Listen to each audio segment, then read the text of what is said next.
This is kind of an experimental video, an experiment for me and for you. This video I'm going to upload at 8K.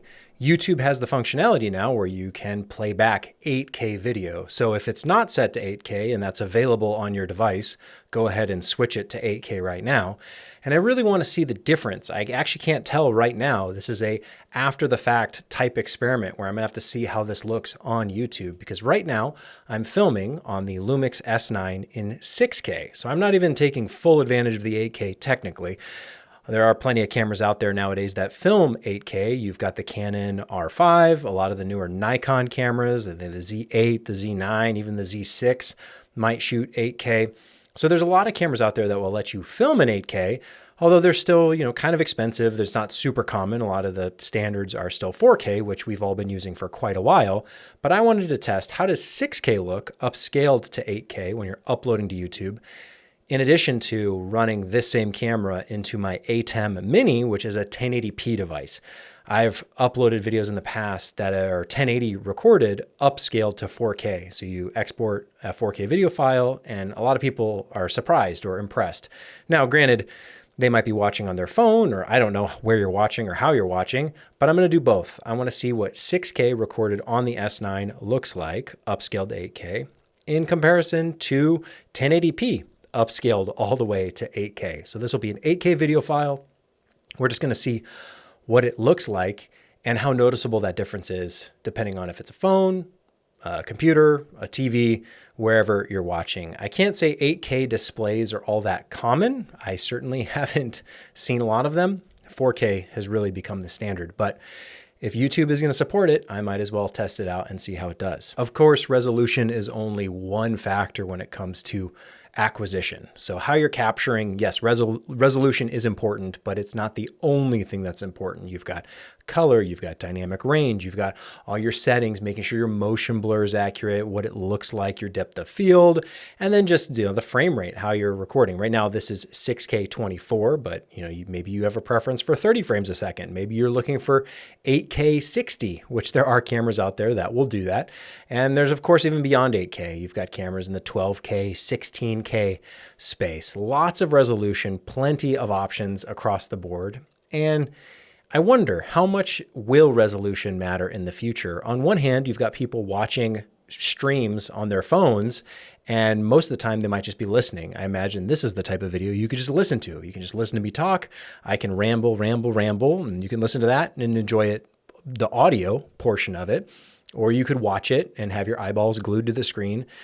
But is it a phone screen? What's the resolution there? Are you watching on a TV screen? What's the resolution there? Or are you one step further and you're maybe consuming in VR with a headset, more towards spatial video, where you need maximum resolution to fill both eyeballs? I think there's a lot of ways that you can use resolution right now and into the future.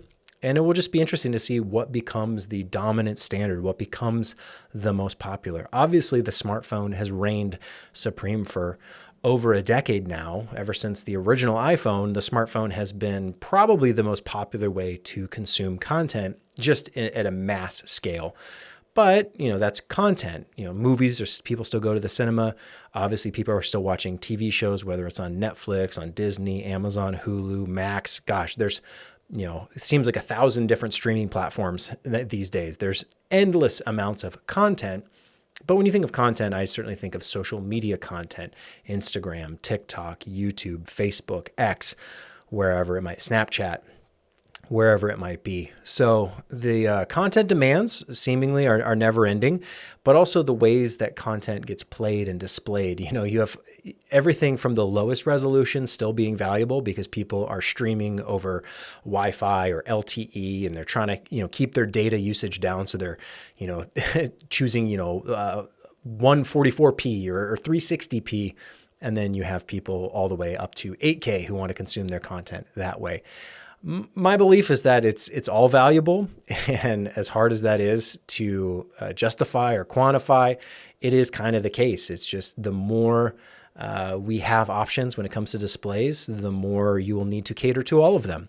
And spatial displays, especially VR headsets, demand so much more resolution than what is, normally consumed on a TV screen. Even when 4K was becoming the standard, there were plenty of people saying, well, you can only see 1080p and 1080p is good enough. And gosh, probably 10 years ago, I was making videos about how 1080p is not 1080p. Just because a camera says that it can record 1080p doesn't mean it actually is.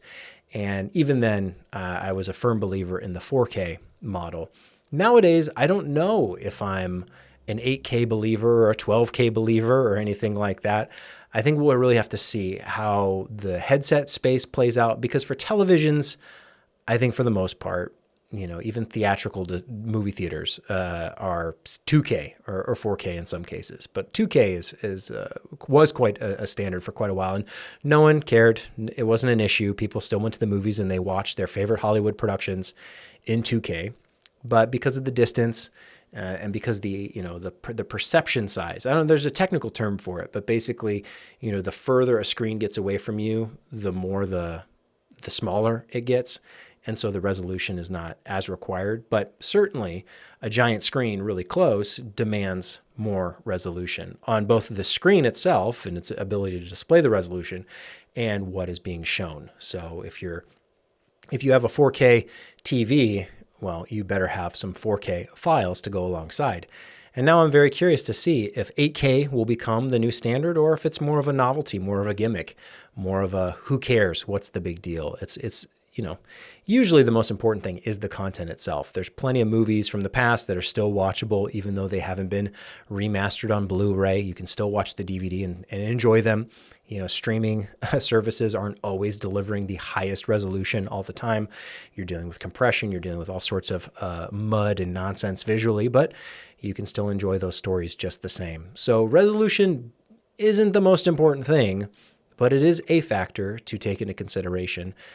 And I'm curious, after all of this, if I'll care enough to do the 6K and really maximize it and upload everything at 8K now that we can do that. I probably will. I probably might, just because why not? But I still might acquire certain footage at 1080p, something like this ATEM Mini. I wish it were 4K, but at the same time, I'm recording 4 camera inputs all simultaneously, as well as the master track. 4K is 4 times the data size of 1080p, if I'm doing my math correctly there. So you've got a lot of storage concerns in terms of hard drive space, whether that's solid state or a physical, actual hard drive, SSD, H hard drive disk, whatever the letters stand for.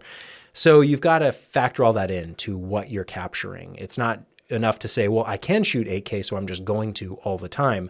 If you have 2 cameras or 4 cameras or 6 cameras on a production, you may not want all of it at 8K. You may not need all of it at 8K, or you might. It really depends on the particular project that's being executed. And that's really what it's about. And it's also about the nature of the content. A lot of the talking head style videos that I do, I am perfectly fine them only being 1080p because it's just my face. It's just my head, just like what you're seeing here. Does this need to be 6K or 8K? You tell me. I'd be curious to know. Or is 1080p upscaled to 8K perfectly acceptable as well? For me, I kind of gravitate towards I don't need to store 6K, hours of 6K footage of just my head talking. That's fine at 1080p. It's more about the audio quality at that point.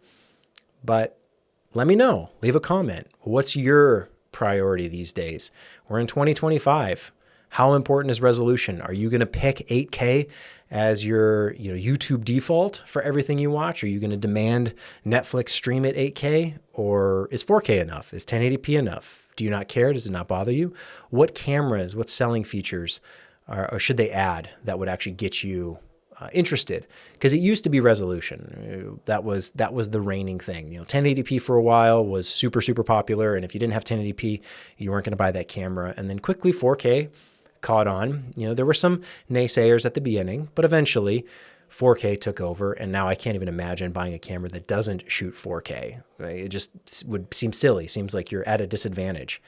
Is that going to be the case for 6K or 8K in the near future? I don't have the answer to that. For me, it is not, I've not prioritized resolution in the past 5 years. I've not been looking for the camera that can shoot 8K because I need 8K. But maybe in the future that changes depending on how the content gets consumed. Again, those VR headsets, resolution is the most important thing for filling that field of view. So maybe that changed. Maybe you need two cameras that can shoot minimum 8K for proper VR experience, spatial video, whatever it might be. I'm probably going to end it there. I think that's been me talking enough in 6K and 1080p, all in mastered at 8K. Let me know how it looks. Let me know your thoughts. I would love to hear them.